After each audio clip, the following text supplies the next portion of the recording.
Eu queria que nós falássemos um pouco hoje sobre os desafios à vida de piedade, né? Existem desafios, coisas que são obstáculos na nossa frente, que nos atrapalham de viver em piedade. Eu queria que nós hoje nessa noite, pudéssemos refletir um pouco a respeito disso. Para isso, eu queria que você abrisse sua Bíblia lá em Romanos capítulo 7, os versículos 18 a 20, vai ser o texto que nós vamos meditar nessa noite. Romanos 7, versos 18 até versículo 20. Acho que aqui em Romanos, principalmente nesse capítulo 7, por volta desses trechos aqui, desde um pouco antes do versículo 18 e até o final, aqui no versículo, depois do versículo 25, acho que isso aqui expressa algo muito profundo do apóstolo Paulo, né? Não é algo simplesmente banal que Paulo está trazendo, não é algo superficial da vida dele. Paulo expressa um sentimento muito profundo. Na realidade, ele expressa uma batalha interna bastante profunda que ele experimenta na sua vida. Coisas que ele identifica que são, de fato, empecilhos, são desafios a uma vida de retidão, a uma vida de piedade, né? Você quer ler comigo? Está sendo projetado, você consegue ler? Daí, vamos ler juntos, conforme está aqui na tela? Diz assim: porque eu sei que em mim, isto é, na minha carne, não habita bem nenhum. Pois o querer o bem está em mim, mas não o realizá-lo. Porque não faço o bem que eu quero, mas o mal que eu não quero, esse faço.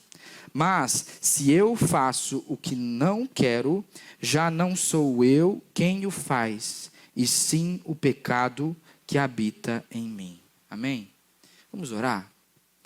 Senhor nosso Deus e Pai, nós te agradecemos pela tua palavra, te agradecemos pelo seu sagrado texto, que fala aos nossos corações ainda hoje, que é capaz de penetrar na nossa alma, que é capaz de transformar aquilo que precisa ser transformado, de remover aquilo que precisa ser removido dos nossos corações, das nossas vidas, e de nos fazer cada dia mais parecidos com o seu Filho Jesus. Nós te agradecemos pela tua palavra e eu quero te pedir que o Senhor possa falar conosco nessa noite, que o Senhor possa nos ajudar, que o teu Espírito possa iluminar o nosso entendimento para que possamos compreender a verdade do texto, para que possamos ser abençoados pela tua palavra, para que possamos experimentar a transformação que a tua palavra tem para nós. Que o Senhor possa fazer isso através e apesar de mim, ó Pai. Em nome de Jesus que eu oro. Amém. Amém. Como eu falei antes aqui, esse texto de Romanos 7 expressa algo muito profundo, muito pessoal do apóstolo Paulo. Não é uma coisa superficial, não é uma coisa que ele fala da boca para fora. Não é uma coisa que expressa simplesmente a observação do apóstolo Paulo diante da vida de outras pessoas, mas sim algo que diz respeito ao coração do apóstolo Paulo, né? E isso daqui fala muito sobre a realidade entre o desejo que nós temos de agradar a Deus e a limitação da nossa carne, né? Nós temos muitas vezes um desejo profundo de viver em piedade. Nós sabemos que isso é bom, nós sentimos certa satisfação em fazer isso, nós sabemos que devemos buscar agradar a Deus, porém, lidamos sempre com a dificuldade, o obstáculo da nossa limitação, da nossa carne, da nossa fraqueza humana, né? E existem então desafios a essa vida de piedade que nós tanto precisamos viver. Existem desafios, coisas que são obstáculos, que são empecilhos para a vida de piedade que nós tanto almejamos e que devemos buscar, né? Aqui nesse texto eu queria que nós pudéssemos organizar como se fossem 3 inimigos, 3 desafios à piedade que nós enfrentamos e que o apóstolo Paulo também enfrentava aqui, de acordo com esse texto de Romanos capítulo 7, né? Quais são alguns desses desafios então que enfrentamos diante do dever e do anseio de vivermos uma vida de piedade? O primeiro desafio é a corrupção. Nós somos seres corrompidos. Nós não fomos criados da maneira que nós somos hoje. Existe algo que foi quebrado, né? Deus nos criou de uma forma e o pecado, ele corrompe algo em nós. A gente vê corrupção em várias coisas. Esse termo corrupção, dificilmente a gente aplica a nós mesmos, né? É pesado dizer assim, eu sou corrupto, né? Porque corrupção, no nosso país ainda mais, a gente fala de corrupção com relação à política, né? Com relação a pessoas que têm grandes cargos, às vezes em grandes empresas, né? Pessoas corruptas, pessoas que desviam dinheiro, pessoas que têm outros interesses enviesados, né? Mas corrupção, na realidade, essa corrupção que nós vemos no nosso país, por exemplo, ela tem a raiz na corrupção humana. O país ele é corrompido porque as pessoas são corrompidas, né? Nós somos corrompidos à nossa maneira também. Nós experimentamos pequenas doses de corrupção. Quando nós furamos uma fila, quando nós estamos tentando tirar algum tipo de vantagem, né? Quando eu já vi isso acontecer numa fila de supermercado, uma moça que não estava grávida, disse que estava grávida, porque... E eu ouvi ela falando que ela não estava grávida, por isso que eu sei que ela não estava, né? A amiga falou, não, fala que você está grávida. Parece, acho que ela estava meio que ofendendo a amiga, inclusive. Mas as pessoas fazem isso, né? Porque a corrupção não é simplesmente algo que acontece nessa grande escala. A corrupção está dentro de nós. Corrupção, ela começa com essa coisa interna chamada pecado, né? O pecado é a nossa corrupção. Ele corrompe tudo. Por isso que nós vemos que os pecados que nós tanto lutamos, muitas vezes, eles são deturpações de coisas boas que Deus criou, né? São deturpações, são exageros que nós cometemos. Nós transformamos coisas boas que Deus criou em vícios, e aí se tornam pecados, muitas vezes, né? Claro que não todas as coisas, mas muitas coisas que são pecados, são coisas que Deus criou para serem boas, e que nós corrompemos essas coisas, né? Porque o pecado faz isso. O pecado, ele corrompe. Ele transforma coisas boas em abominações, né? E isso está dentro da gente. Paulo identifica isso. Paulo, ele vai dizer que existe o pecado habita nele. Ele fala isso no versículo 20, né? É o pecado que habita em mim. Dentro dele, ele diz que tem pecado. Aqui ele não está mencionando simplesmente uma coisa específica, mas ele está falando dessa natureza pecaminosa que ele tem. E que nós temos também, né? E essa natureza pecaminosa, ela nos impede de realizarmos aquilo que nós tanto queremos. Ela nos impede de realizar o bem que nós tanto buscamos. Por quê? Porque nós temos algo corrompido dentro de nós, né? Porque habita em nós o pecado. E porque habita em nós o pecado, nós vivemos corrompendo as coisas que nós enxergamos, né? Nós vivemos corrompendo coisas boas que Deus criou. E nós tornamos essas coisas boas em coisas ruins. Nós tornamos coisas que Deus criou para serem boas, para abençoarem, em coisas que amaldiçoam, em coisas que destroem, né? Nós pegamos tudo aquilo que Deus criou de bom e nós transformamos em algo ruim. Porque por causa do pecado. É o pecado que habita em nós que gera essa corrupção, né?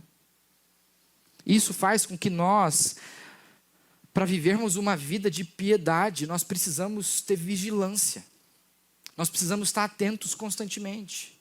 Porque essa corrupção que existe dentro de nós, ela se dá de muitas formas. De muitas formas. Essa corrupção, ela está na mentira. Ela está nas impurezas, no orgulho. Nós temos uma capacidade tão grande de corromper e deturpar as coisas por causa do nosso pecado, que nós até pegamos a vida de piedade, nós transformamos ela em orgulho, né? Nós queremos demonstrar isso, nós queremos algum tipo de louvor por conta da vida de piedade que nós temos. Nós queremos algum tipo de aplauso pelas coisas que nós fazemos, né? Isso nos leva a um tropeço gigantesco. Porque pensamos que nós estamos fazendo algo e que Deus deve responder de uma maneira. E quando problemas vêm, dificuldades vêm, nós questionamos Deus. Fala, Deus, eu estou fazendo tudo de acordo com o teu livro. Eu estou vivendo certinho. Mas porque nós transformamos aquilo que Deus criou para ser uma coisa muito boa. Aquilo que Deus de fato espera de nós, que é vivermos em piedade. Num tipo de dever que nós estamos cumprindo para receber algo em troca. E não é isso que tem que ser. Tudo isso por quê? Porque dentro de nós existe esse pecado que ele corrompe as coisas, né?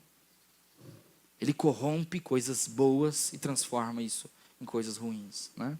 E isso é um grande desafio para a vida de piedade. Porque nós queremos viver em piedade, nós sabemos que temos que viver em piedade. Nós queremos viver uma vida de piedade. Nós queremos viver dessa forma que não se expresse simplesmente em ações pequenas, mas que transforme a maneira como nós enxergamos o mundo. né? Que transforme a maneira como nós enxergamos a vida. Viver de fato em piedade. Fazer com que esse conhecimento que nós temos de Deus e a forma como nós olhamos para o Evangelho transforme tudo. Nós queremos isso. Porém, o pecado que é em nós, ele corrompe isso. E nós temos que tomar muito cuidado com isso, né? Nós precisamos cuidar e ter constante vigilância. Porque existe algo em nós que quer corromper as coisas boas que Deus fez. Que quer corromper os bons desejos que nós temos. Esse é um primeiro desafio que nós temos, a corrupção. Um outro desafio que nós enfrentamos é a nossa capacidade. Na realidade, é a nossa pouca capacidade.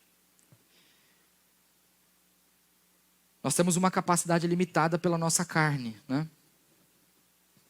Uma capacidade limitada para viver uma vida de piedade. Porque é nessa carne que está alojado esse pecado, né?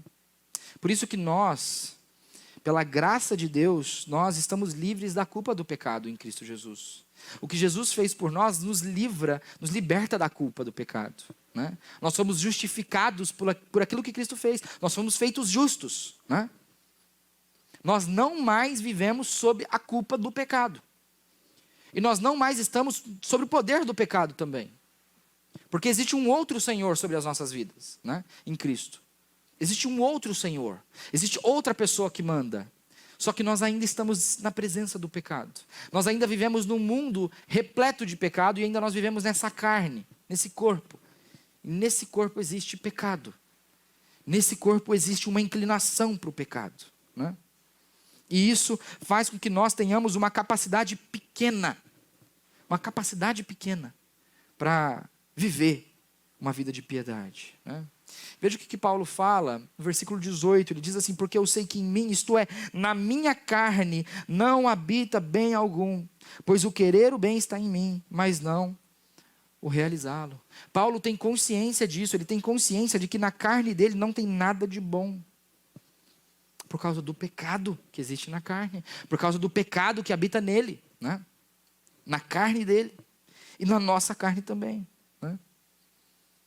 Isso faz com que a gente viva numa espécie de prisão, assim como Paulo vivia. Quando Paulo diz, o querer o bem está em mim, mas não o realizá-lo. Paulo se vê preso. Ele tem um desejo de fazer algo, mas ele não consegue. Por quê? Porque ele está numa carne, num corpo que é limitado. E que tem tentações. E que por mais que a mente dele pense em fazer algo, o corpo dele quer fazer outra coisa. A carne quer fazer outra coisa. Por mais que o objetivo dele esteja em um local, ele constantemente está sendo provocado para ir para os lados e não seguir em frente para o seu objetivo, né? Isso é algo muito profundo que Paulo está dizendo. Isso é uma coisa real e uma coisa que exige grande coragem admitir, né? É o apóstolo Paulo falando. Não é uma pessoa qualquer, não é um crente qualquer, né? É o apóstolo Paulo, é o cara que viu Jesus e caiu do cavalo, né? É um homem que viveu grandes experiências com o Senhor. É um homem que, conforme nós vemos lá em 2 Coríntios, ele foi arrebatado, ele viu coisas que pouquíssimas pessoas viram, né? Viu as promessas de Deus para a eternidade. Ele teve grandes experiências com o Senhor. Mas ele também admite, eu sou limitado. Essa minha carne ela é limitada. Minha capacidade é pequena, né? Nós estamos constantemente nessa luta, nessa tensão. Porque nós somos nova criatura em Cristo Jesus. Mas nós vivemos nessa velha carne que sucumbe ao pecado, que é tentada pelo pecado, que é fraca, né? Tem um teólogo chamado, eu não sei, acho que é Fred, alguma coisa assim, que a gente sempre fala F.F. Bruce, mas acho que é Fred Bruce. E ele diz, quando ele comenta esse texto, ele diz que o cristão vive em 2 mundos. Temporalmente, ainda está em Adão, espiritualmente está em Cristo. Ele vive em tensão constante. Essa é uma realidade. É a nossa realidade, não é? Nós vivemos numa tensão constante. Por quê? Porque nós temos desejo de agradar a Deus. Nós somos nova criatura em Cristo. Nós temos convicções transformadas. Nós temos nossa mente transformada. Uma mente renovada, nós temos isso. Quando nós olhamos para o Evangelho, quando nós olhamos para a beleza de Cristo Jesus, para a beleza do que Ele fez por nós, o nosso entendimento é transformado. Muda a maneira como a gente enxerga as coisas. Nós queremos algo melhor, nós sabemos que tem algo melhor. Eu tenho que deixar essa sujeira que eu vivo. Eu quero coisas boas, eu quero agradar a Deus, eu quero sentir a satisfação de viver para Deus, e de ser amado por Deus e de amar a Deus. Porém, eu ainda estou nesse corpo que já caiu antes, nesse corpo que é falho, nesse corpo que parece que está viciado aos caminhos do pecado. E quando ele anda numa linha reta, ele tem o seu andar viciado naquelas coisas que ele já caiu anteriormente, né? Ele sabe o que está ali depois da esquina, porque ele já foi ali. Isso é um grande desafio. Isso faz com que a nossa capacidade para viver em piedade se torne pequena. E isso faz com que a gente se encontre numa situação de tensão. Numa situação problemática, né? Nós temos uma capacidade pequena. Da mesma forma como Paulo, o querer o bem está em mim, mas não realizar, né? E juntando a corrupção que existe em nós e a nossa pequena capacidade, nós chegamos a um terceiro desafio, que é o conflito que nós vivemos, né? Nós vivemos em conflito. Quando nós olhamos para a nossa corrupção, para a corrupção que existe em nós, no pecado, e nós juntamos isso com a nossa capacidade pequena de viver uma vida de piedade, isso gera uma situação de conflito para quem deseja viver em piedade. Um conflito que gera impotência.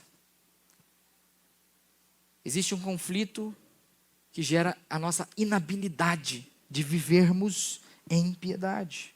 Paulo, ele reconhece a impotência dele nesse trecho.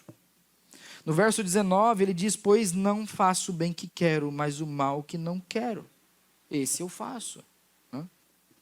Paulo, ele assume a sua impotência, ele resume sua experiência pessoal, algo profundo. Paulo resume aquilo que se passa dentro dele. Não simplesmente algo, como eu já disse antes, não é algo que ele simplesmente observa nas pessoas, mas é algo que está dentro de Paulo. É algo que ele identifica nele mesmo. Eu quero fazer coisas boas, mas eu não faço. Eu faço o mal que eu não quero fazer. O mal que eu digo que não quero fazer, que eu prego que não devo fazer, o mal que eu tento me afastar, esse continua me perseguindo, né? Isso é algo profundo do apóstolo Paulo. Isso é algo que está muito dentro da experiência do apóstolo Paulo, né? E aqui está a realidade da nossa luta. Tem um pastor chamado Alexander White, que viveu ali metade do século XIX para início do século XX, e ele escreve que aqui em Romanos 7, ali em Romanos 7, está a realidade da nossa luta. Quando ele fala a respeito da qualidade de um comentário teológico de Romanos. Ele fala que esse pastor diz que ele vai lá para Romanos 7 e ele dá uma olhada em como que o teólogo entende Romanos 7. Ele diz que se for algo distante do nosso coração, se for algo distante do coração humano, ele acha que não é bom. Por quê? Porque em Romanos 7 está a realidade da nossa luta. E essa é de fato a realidade da nossa luta. Essa é a realidade do conflito que nós vivemos, que eu e você vivemos, né? Nós queremos uma vida de piedade. Nós queremos demonstrar o amor que nós temos por Cristo em obediência, da forma como Ele nos ensina. Queremos. Porém, nos encontramos numa situação conflituosa, porque nós não conseguimos. Por mais que eu queira, por mais que eu tenha um desejo gigantesco de viver a minha vida para Deus, de nunca mais pecar, eu continuo me deparando com os pecados dia após dia, né? Eu vivo num conflito. E isso deve nos levar, esse conhecimento da nossa fraqueza, da nossa capacidade pequena, da corrupção que existe dentro de nós, esse conflito todo deve nos levar à humildade, de entendermos que dependemos da graça de Deus para viver em piedade. Uma vida de piedade não vai ser alcançada pelo nosso mérito, porque se nós alcançarmos uma vida de aparente piedade, e contarmos e enchermos a nossa boca para dizer que isso foi mérito nosso, foi esforço meu, eu tenho negado os pecados, eu tenho isso, eu tenho aquilo, nós estamos caindo no terrível pecado do orgulho, né? De pensarmos que existe em nós algum mérito, quando na realidade o que existe é a graça de Deus. Por isso que Paulo, lá no versículo 24, ele conclui dizendo assim, ó, miserável homem que sou, ele diz. Quem me livrará do corpo desta morte? Porque esse corpo só merece isso. Essa minha vida só merece morte, só merece condenação. Essa corrupção que existe em mim merece condenação. Quem me livrará? Sou um homem miserável, sou uma pessoa miserável, desprezível. Mas ele diz no versículo 25, graças a Deus por Jesus Cristo, o nosso Senhor. Graças a Deus por Cristo Jesus. Porque é somente por Cristo e em Cristo que eu consigo viver uma vida que agrada a Deus. Não existe um caminho que eu possa trilhar sem Jesus para alcançar uma vida que agrade a Deus. Não existem ações que eu possa fazer sem Cristo e longe de Cristo que possam fazer com que Deus olhe para mim e pense, olha, esse daqui, ele não foi pela cruz, mas ele, interessante, isso não existe. Não tem como. É impossível. Porque o único caminho que há para alcançarmos a Deus, a presença de Deus, o olhar de Deus, é em Cristo Jesus. Não é através daquilo que nós podemos fazer, porque em nós não existe nada de bom. Essa é a dura verdade. Essa é a dura experiência que nós temos nessa vida. Em mim, na minha carne, assim como em Paulo, por mais que eu queira fazer o bem, eu não consigo. E o mal que eu detesto, eu continuo fazendo. O que eu preciso? O que nós precisamos para abandonar isso? Nós precisamos olhar para Cristo. Nós precisamos olhar para a graça de Jesus. Nós precisamos alcançar uma vida de piedade na dependência dessa graça. Quando nós alcançamos uma aparente piedade na distância dessa graça, olhando para aquilo que nós fazemos e tentando enxergar algum valor em tudo que nós estamos conseguindo fazer, nós estamos nos distanciando dessa graça.